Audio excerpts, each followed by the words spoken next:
What do you think a big misconception of maybe a lot of people think about when they consider franchising their business? For a lot of people out there that they have a good business, but they're a little hesitant of actually franchising their business, what advice would you give them on why they should franchise their business? And how important is it for the franchisor to surround themselves with great people? Anything else you want to tell people out there about franchising their business that comes to your mind?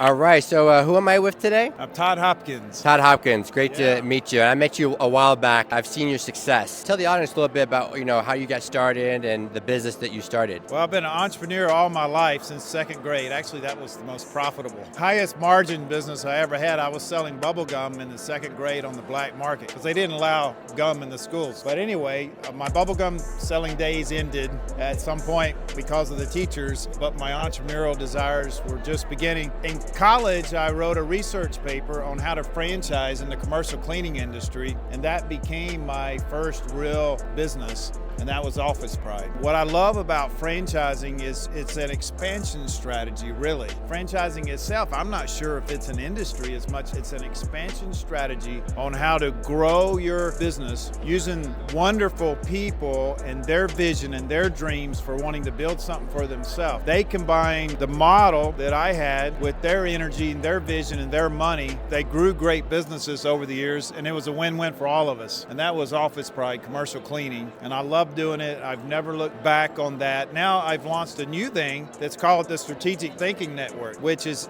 actually an organization committed to helping already successful entrepreneurs scale their business and their kingdom impact. So it's all faith-based. OfficePride was faith-based. That was part of our culture. Strategic Thinking Network really takes that to a whole nother level because we're investing in already successful business owners and the potential there is exponential. So I'm pumped. It's all about, we only live once. We want to pursue our full potential, right? Absolutely. Now, for a lot of people out there they have a good business, but they're a little hesitant of actually franchising their business, what advice would you give them on why they should franchise their business? Well, first I would ask yourself, what's your motivation for doing it? I think fear of failure will start to creep in. So we don't want to let fear of failure prevent us from casting the actual vision that's required to succeed. So I would say, let's put fear in its place, get clarity on the vision, and then see what's possible. And what do you think a big misconception of maybe a lot of people think about when they consider, franchising their business? A misconception with franchising. Well, first of all, there is a lot of competition out there. There's a misconception that it's an easy way to scale. It's not easy,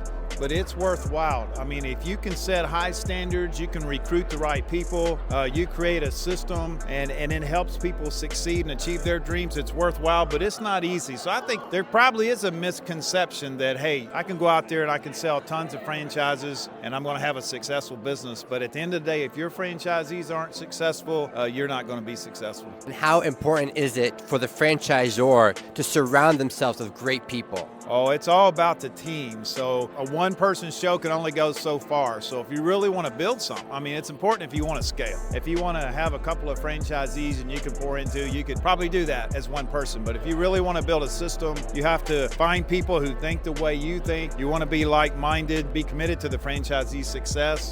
So it's all a team. It's a team effort. That's what we see here at IFA. Successful franchise systems, they bring their whole team because everybody wants to get better. You're definitely a legend in the industry. Congratulations on all your success and your continued success. Anything else you want to tell people out there about franchising their business that comes to your mind as a last note? Well, one, I appreciate that very much. And I would say come to IFA, meet people, talk to people, do your homework, do your research, know what you're getting into, and then just pursue your potential, pursue the dream. And this is the place where dreams come true is IFA, really. Yeah, and you said something very interesting. Never let fear get in the way. Because oftentimes people let fear, oh, I'm not good enough. My brand is not the big name brands, right? But if you have a good brand and you take a lot of pride in it, people are going to now buy into the founding team's infrastructure and their vision and their passion that has a good angle. And now that's how they're going to ignite their franchise concept because they have a good founder and they have a good business model that's going to attract. But oftentimes you see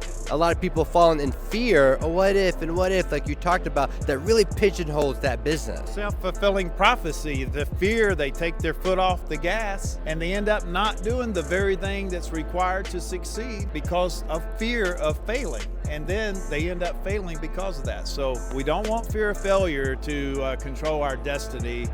We want to be smart, we want to be strategic. Let's cast the vision and let's do some strategic and critical thinking and make it happen. I love that. Let's leave on that. That's excellent.